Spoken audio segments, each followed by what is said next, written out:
La paracha de Noach, qui nous parle de ce fameux déluge qui a recouvert la terre, le globe terrestre en entier, d'eau.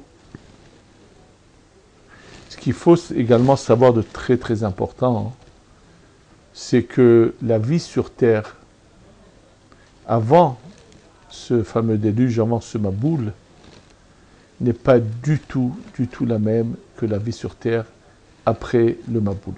C'est-à-dire que Noach, en rentrant dans la Teva, il laisse une vie sur terre qu'on va expliquer, et quand il en ressort, tout a changé.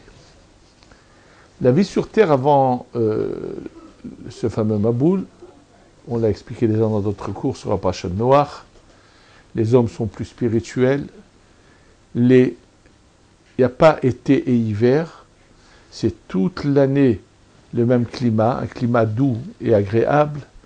On plante et pendant 20 ans on va récolter.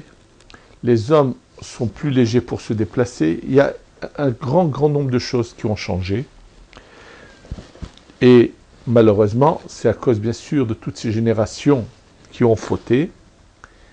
Et là, quelque chose de nouveau va se faire.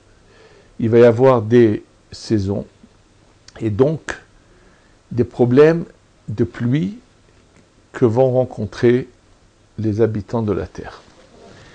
Et si on veut se faire une idée de la gravité de cette nécessité de l'eau, de la pluie et de l'eau, on n'a juste qu'à regarder un peu ce que la Gemara raconte dans différents endroits, mais surtout dans le traité de Ta'anit. Et là, on peut un peu se faire une idée, une image de la gravité de la situation précaire dans laquelle les gens vivent, que s'il se passe un hiver sans appeler de pluie, les gens savent que ça y est, ils vont périr par le manque d'eau. Et qu'est-ce qui fait qu'il y a de la pluie ou pas à partir de cette situation? C'est ce qu'on va voir ensemble dans ce cours. En fait, la Gemara, on va ramener quelques histoires qui nous parlent de la pluie, mais à travers lesquelles on va avoir beaucoup d'enseignements. Une des histoires qui est très intéressante, qui se trouve dans la Mishnah, dans Daf Yotet, dans le traité de Ta'anit, et après dans la Gemara, il s'agit de l'histoire de Choni à Margel. Choni, c'est son nom, qui vit à l'époque du Kohen qui s'appelle Shimon HaTzadik, donc un peu le début du deuxième temple. Et voilà qu'il y a un grand problème de pluie. Il vit plutôt par Shimon HaTzadik, Shimon ben Shetar, qui fait partie de ces couples qu'on appelle les Zugot, qui sont à l'époque du deuxième temple. Et donc, Choni, les gens viennent le voir et lui demandent de prier, car la situation à Yerushalayim devient vraiment très très difficile. Les gens commencent à ne pas pouvoir boire à leur soif et vraiment restreindre les quantités d'eau. Et lui sort à l'extérieur, fait un cercle et jure qu'il ne sortira pas dans le grand nom de Dieu, qu'il ne sortira pas de ce cercle jusqu'à que de la pluie tombe. Alors, naturellement, la pluie se met à tomber, mais une pluie légère. Et ses élèves lui disent, mais tu sais, on te voit, mais à quoi ça sert? Cette pluie ne va pas être suffisante. Et donc, ils vont de toute façon mourir. Et là, il dit à Kadosh Baruch Hu, ce que tu as fait, c'est juste pour t'acquitter que je m'acquitte de mon serment, c'est pas ce que je t'ai demandé. Je veux une pluie qui puisse les sauver, leur donner assez à boire. Et là se met à tomber un déluge, mais dangereux. Il lui dit à Kadosh Baruch Hu, si je n'ai pas demandé une pluie qui va tout détruire. Et finalement, il obtient qu'une pluie agréable se met à tomber et ne va pas s'arrêter. Jour après jour, il va y avoir cette pluie qui va tomber. et les gens qui habitent dans le bas de la ville de Jérusalem doivent quitter leur logement, l'eau commence à rentrer dans leur maison. Et là, on vient le voir, on lui dit, Rabbeinu, Roni, c'est gentil ce que tu as fait, mais maintenant, c'est le problème, l'inverse commence à être très dangereux aussi. Il leur demande d'aller voir, il y a une place à Yerushalayim, où les gens se retrouvent, où tout celui qui a perdu quelque chose vient à cet endroit-là. C'était un lieu de rencontre où les gens qui avaient perdu et d'autres qui avaient trouvé venaient, et il leur dit, il y avait une certaine pierre. Il demande est-ce que cette pierre était recouverte d'eau ou pas, et là, il demande à Kadosh Baruch Hu d'arrêter la pluie. Et bien sûr, quand cette pluie s'arrête, alors on va trouver des quantités de champignons de toutes catégories que les gens vont consommer. Il y a eu vraiment une abondance particulière. Et là, Shimon ben Shetar, qui a entendu tous les faits de ce qu'a fait Roni, il lui fait dire, Roni, sache que si ce n'était pas que tu es un grand homme en Torah, et qu'en plus, toi, tu es comme cet enfant choyé que son père aime, qui peut dire constamment, papa, je veux ça. Quand le père lui dit, non, papa, je veux pas exactement ça, je voulais ça. Et donc, toi, tout ce que tu demandes, Hachem te le fait comme cet enfant choyé, je t'aurais mis en quarantaine pour avoir autant dérangé Akadosh Baruch. Ce qu'il en ressort de cette histoire, c'est que ce Honi, Amargel, on l'appelle Amargel au fait que le cerf qu'il a fait, ce qui est Aïgoul en hébreu, avait donc une force particulière, une grandeur particulière, qui a fait que sa prière soit entendue d'Hachem. Comment on y arrive? Mais avant d'expliquer comment on y arrive, on va raconter l'histoire de son petit-fils. Et juste qu'il faut comprendre une chose, qu'il n'y a pas de moyen, utilisation de nom de Dieu, de choses spectaculaires. J'en profite pour le dire, puisque souvent, malheureusement, des gens vont chez des personnages qui sont des ignorants, qui se font passer pour des Mekoubalim, et qui ne sont que malheureusement des charlatans. Et comme ils ont juste l'apparence, les gens se laissent souvent piéger et tombent entre les mains de voleurs, de menteurs, de gens qui sont vraiment ce qu'on appelle un Amaharet, ces gens qui ne connaissent rien en Torah. Et malheureusement, il y en a beaucoup qui viennent vous fréquenter en France, qui viennent vous voir en France. Soyez méfiants. En tous les cas, puisque Roni, comme je l'ai expliqué, à part qu'il était aimé d'Akadosh Baruch Hu, était un grand en Torah. La deuxième histoire qui est à raconter, c'est celle de son petit-fils, qui s'appelle Abba Helkiye. Et là, Abba Helkiye, qui est son petit-fils, la même chose se passe. On a prié et la pluie ne vient pas. On envoie une délégation. Et souvent, il semble que souvent on venait le voir pour qu'il prie pour la pluie. Ce n'était pas la première fois.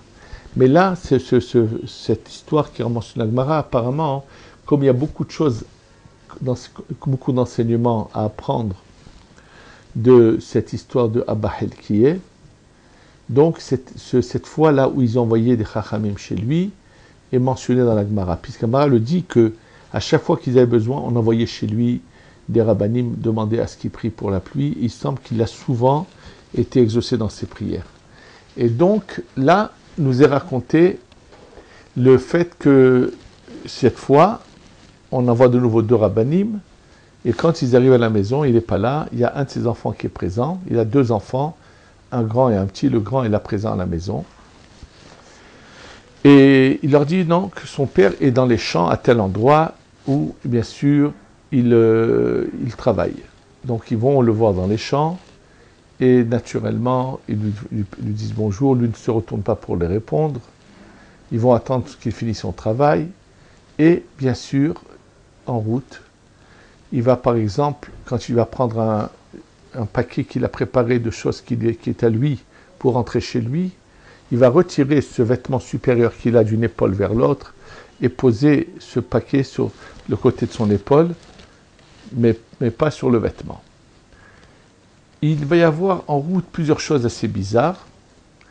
Et lorsqu'il va arriver devant l'entrée de son village, sa femme est là à l'attendre, bien sûr, bien habillée, vraiment d'une manière presque de fête, et l'accueille.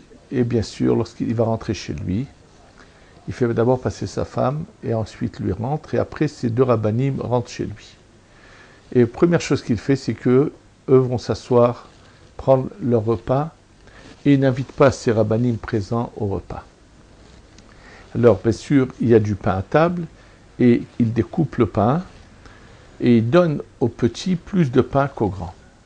Et ils prennent leur repas. Après qu'il finit leur repas, il chuchote à sa femme, il lui dit, écoute, ces rabbanim sont venus, apparemment, pour me demander de prier pour la pluie, mais pour pas qu'ils pensent que nous on a fait quelque chose, viens, on va monter prier Hachem.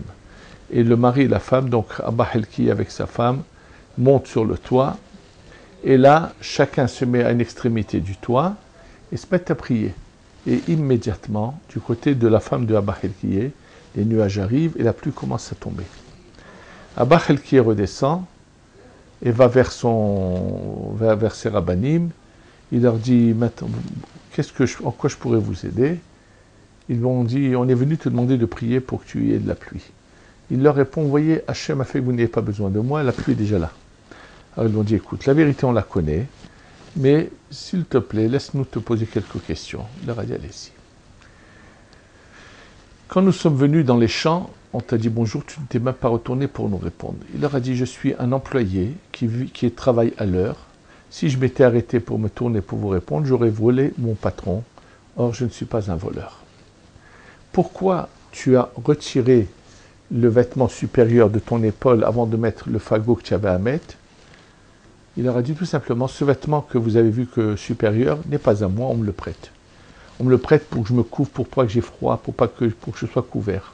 Or, si je mets dessus mon paquet, mon baluchon que je devais mettre, je vais user le vêtement, pas pour le but pour lequel il m'a été prêté. Donc c'est pour ça que j'ai retiré de l'endroit de l'épaule où j'ai attrapé mon baluchon, et je ne l'ai pas utilisé. Il y a d'autres questions, mais qui ne concernent pas notre histoire. Pourquoi donc ta femme est-elle venue t'accueillir dans cette tenue-là? C'est ni Shabbat, ni la fête aujourd'hui. Il leur a dit tous les jours quand je reviens du travail, quand je dois sortir au travail, quand je reviens, ma femme vient m'accueillir de cette manière-là, pour pas que mes yeux aillent vers une autre femme. Et pourquoi tu ne nous as pas invités à manger? Il leur a dit tout simplement, ce que j'avais à la maison ne suffisait qu'à ma femme, moi et mes enfants, et je n'ai pas le droit de les priver pour vous inviter à manger. Je n'avais pas plus que ça comme pain, et plus que ça ce qui leur a servi. Je ne sais pas ce qu'il a à ses enfants, donc c'est pour ça que je ne vous ai pas invité, parce que je ne peux pas priver ma femme, mes enfants et moi-même pour vous inviter. Et si vous auriez compris, vous auriez refusé, je vous aurais menti en faisant semblant de vous inviter. Ce n'est pas le cas. Pourquoi tu as donné plus de pain aux petits qu'aux grands? Il semble qu'en petit et grand, il n'y a pas un grand écart d'âge, mais ils ont dit, pourquoi tu... Il leur a dit, écoutez, le petit est allé étudier au Beth Midrash, et là-bas, c'est des discussions ardentes. Il est revenu fatigué, il a dépensé beaucoup d'énergie, alors que le grand est resté à la maison étudier dans le calme, n'a pas eu dépensé autant d'énergie. Donc celui qui a besoin de plus de renfort, de se renforcer pour son corps, c'est lui que je n'ai un peu plus qu'à l'autre. Pourquoi la pluie, les nuages ont-ils commencé du côté de ta femme? Il leur a dit, je pense, pour deux raisons. Premièrement, c'est que lorsque quelqu'un vient me voir dans les champs et me demande l'aumône, il y avait malheureusement des gens plus pauvres qu'Abba Helkié. Je leur dis, moi je peux lui donner une petite pièce, alors que ma femme lui donnera tout de suite un petit quelque chose à manger. Donc étant donné qu'elle donnera quelque chose à manger pour calmer sa faim, alors que moi je pourrais lui donner qu'une pièce avec laquelle il pourrait aller acheter quelque chose à manger.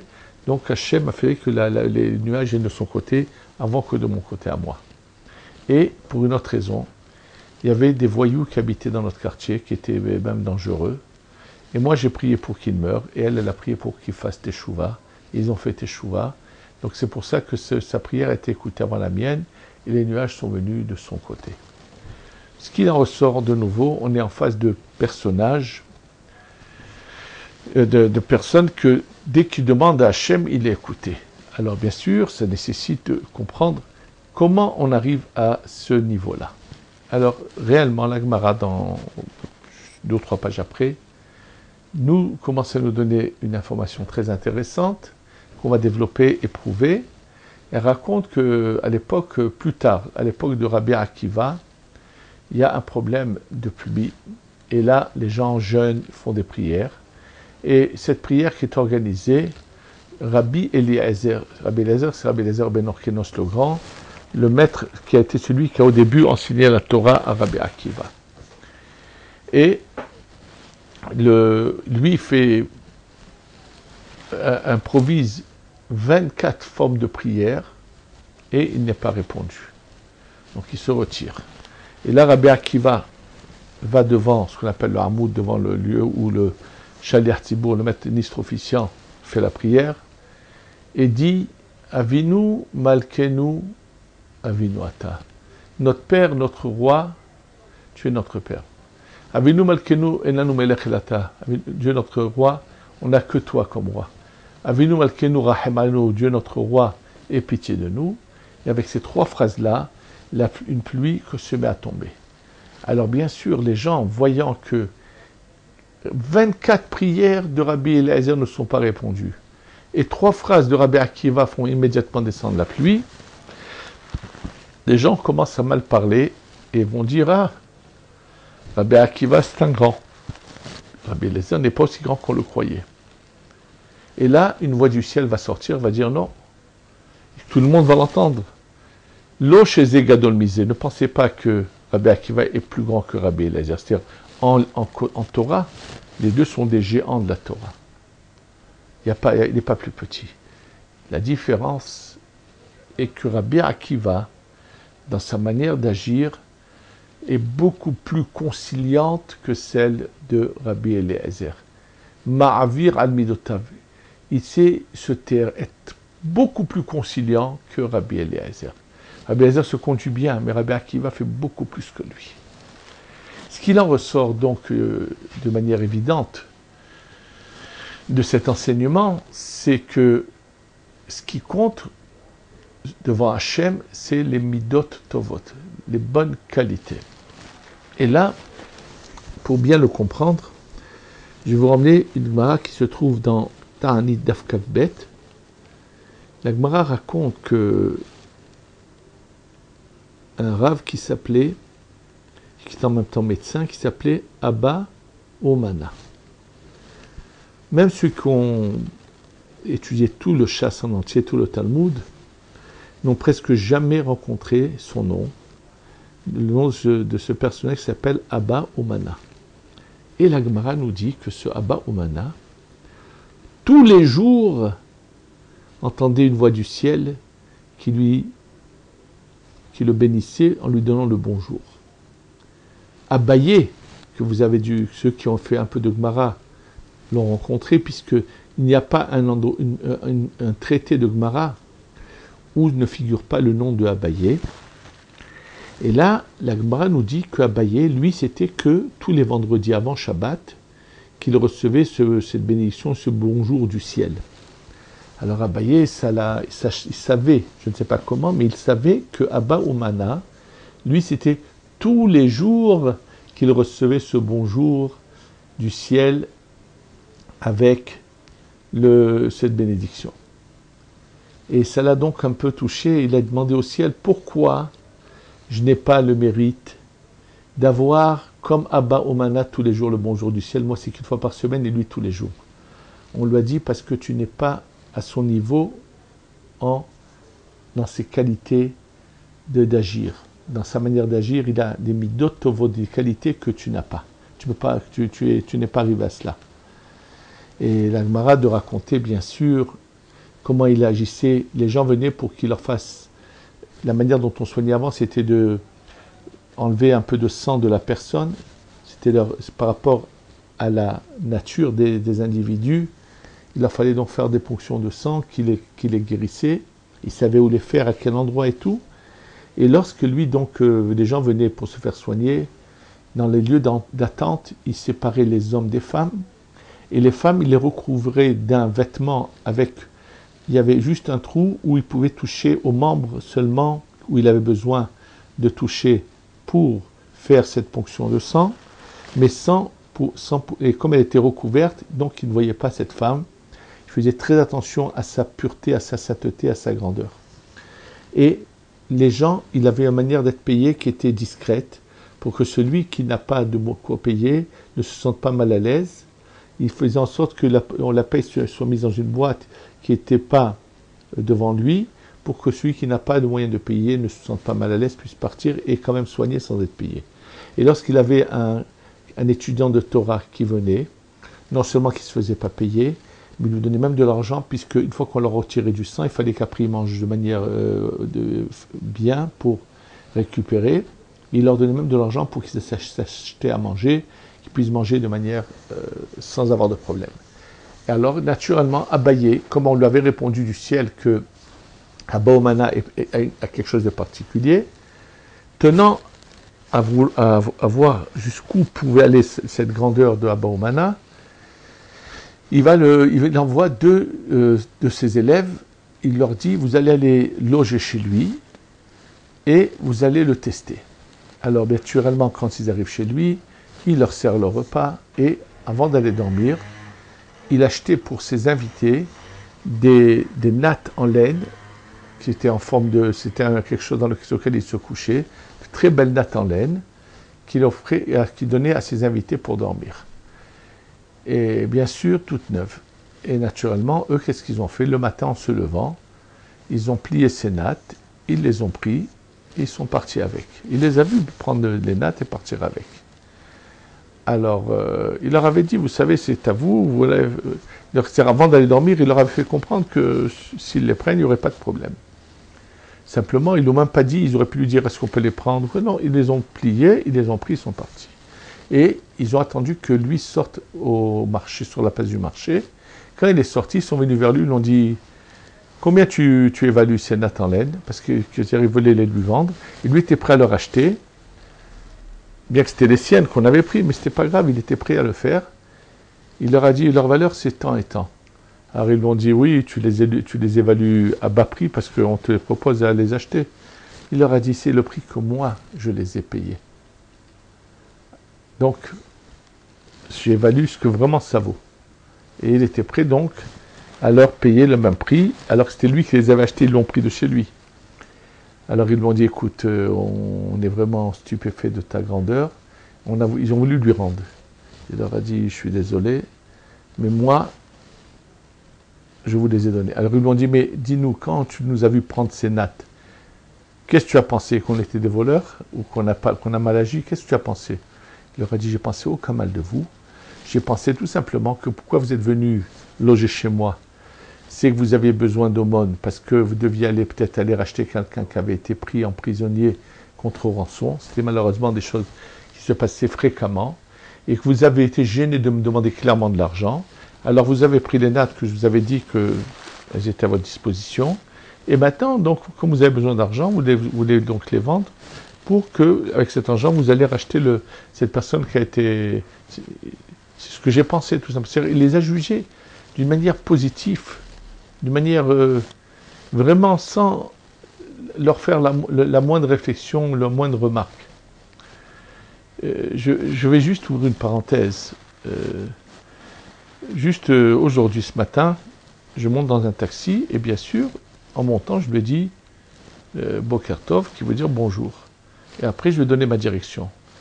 Il n'avait pas entendu mon bonjour et lui me dit d'abord Boker Tov et maintenant dis-moi où c'est que tu as envie d'aller. Ça voulait dire qu'il voulait me faire comprendre que j'aurais dû d'abord le saluer, lui dire bonjour avant de lui demander où je veux aller. Alors je lui ai dit, je lui ai dit je suis désolé, mais avant de rentrer en rentrant dans le taxi, je t'ai dit bonjour.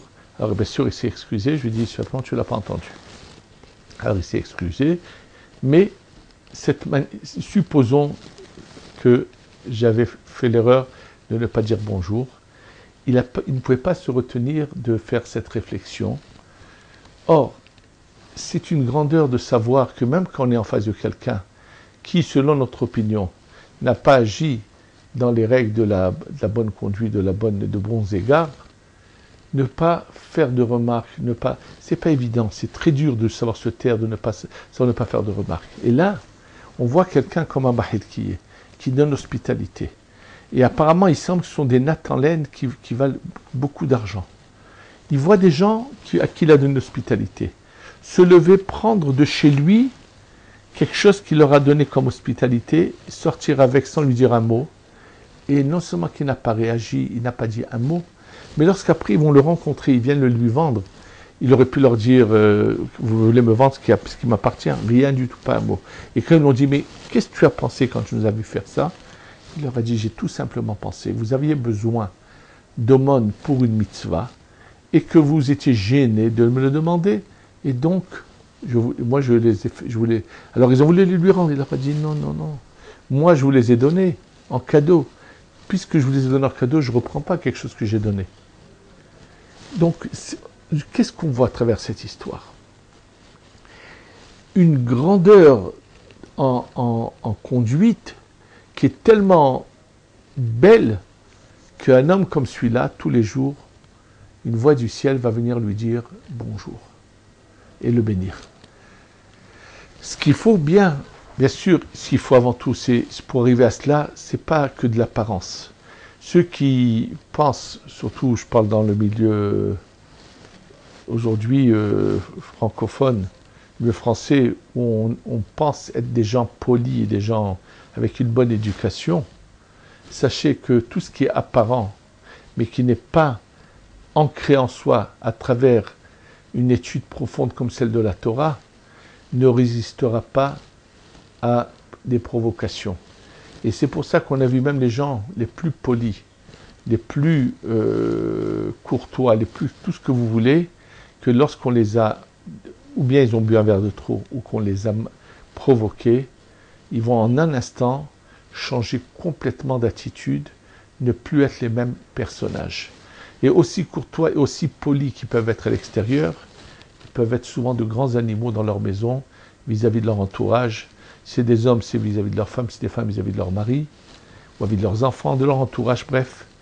Et donc, ce qu'il faut savoir, c'est acquérir ça de manière intérioriser cela, c'est grâce à une volonté, bien sûr, avec l'étude de la Torah, ensemble, pour y arriver.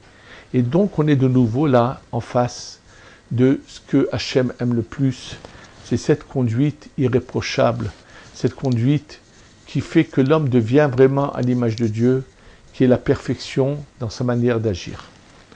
Et c'est un enseignement qu'il faut retenir, et que c'est ce genre de personnes qui ont cette conduite-là que Hachem adore. Et là, c'est l'occasion de dire, j'entends souvent qu'à la suite que des gens ont été touchés dans leur amour-propre, tout de suite, ils ont une conduite vis-à-vis de des personnes qui les ont, sans le vouloir, touchés dans leur honneur, parce que on ne leur a pas redonné les honneurs qu'ils attendaient à avoir, et ainsi de suite. Et là, ils vont tout de suite avoir une attitude qui va être déplorable, qui va être destructrice, qui va avoir des conséquences terribles. Et l'enseignement est que Hachem n'aime pas ça. Hachem aime les gens qui savent tout laisser passer, savent être parfaits, savent toujours être à l'image d'Hachem, ce que Hachem attend de nous tous. Et c'est un enseignement important qu'on doit tous retenir et essayer d'intérioriser. Be'ezrat Hachem, Amen. Là, c'est l'occasion également, puisque bientôt je dois venir en France, et on a décidé d'organiser quelque chose d'intéressant. Quand j'étais enfant et que j'ai accompagné mon père à un grand nombre de Pidyon Aben, de rachats du premier-né, aujourd'hui je peux vous dire avec le recul, puisque ce qui est marqué dans la halacha, je pense qu'aucun de ces enfants qui ont été rachetés n'ont vraiment subi la mitzvah de Pidyon Aben. En réalité, ce qu'il faut, c'est que le père de l'enfant donne au Kohen la valeur de 100 grammes, 96 grammes d'argent. On va dire, on va être précis, 96 grammes d'argent pur. Aujourd'hui, 100 grammes d'argent est à peu près, selon le cours de la bourse, je vous dis approximativement entre 50 et 60 euros, c'est le prix de 100 grammes d'argent non travaillé. C'est ce que le père doit donner au Kohen.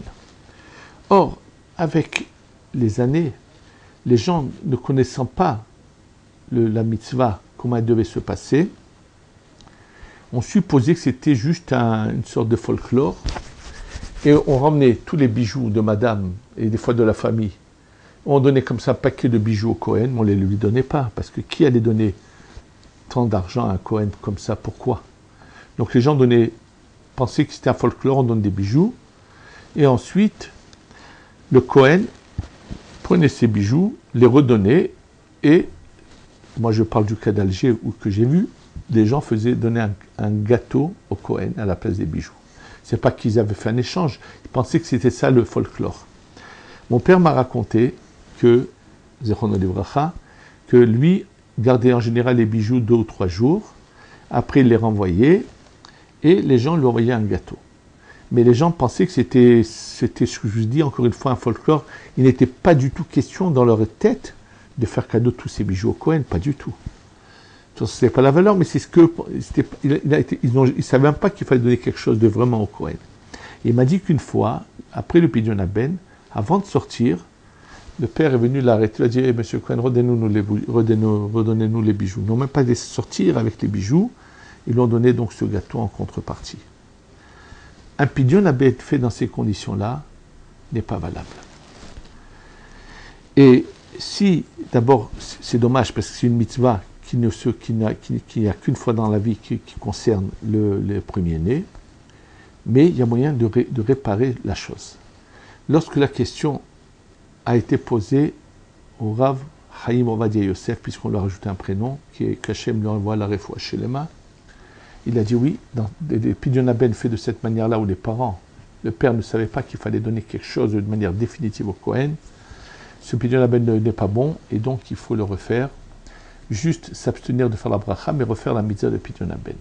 Et j'ai eu l'occasion de refaire un Pidyon Ben à un enfant qui avait été fait de cette manière, pas de la bonne manière, et le père qui avait fait teshuva entre-temps le savait, donc l'a refait. Sachez qu'un grand nombre de personnes, quel que soit leur âge, n'ont pas été rachetés de la manière qu'il fallait. Et donc, il faut mieux, au plus tôt, réparer cela. Et je voudrais vous raconter qu'en Turquie, le Rabbi Haïm Falatché écrit dans son livre que, je ne sais pas, il y a une centaine d'années à peu près, il rend visite à un homme de presque la soixantaine qui est malade et les médecins pensent qu'il est agonisant, donc c'est fini.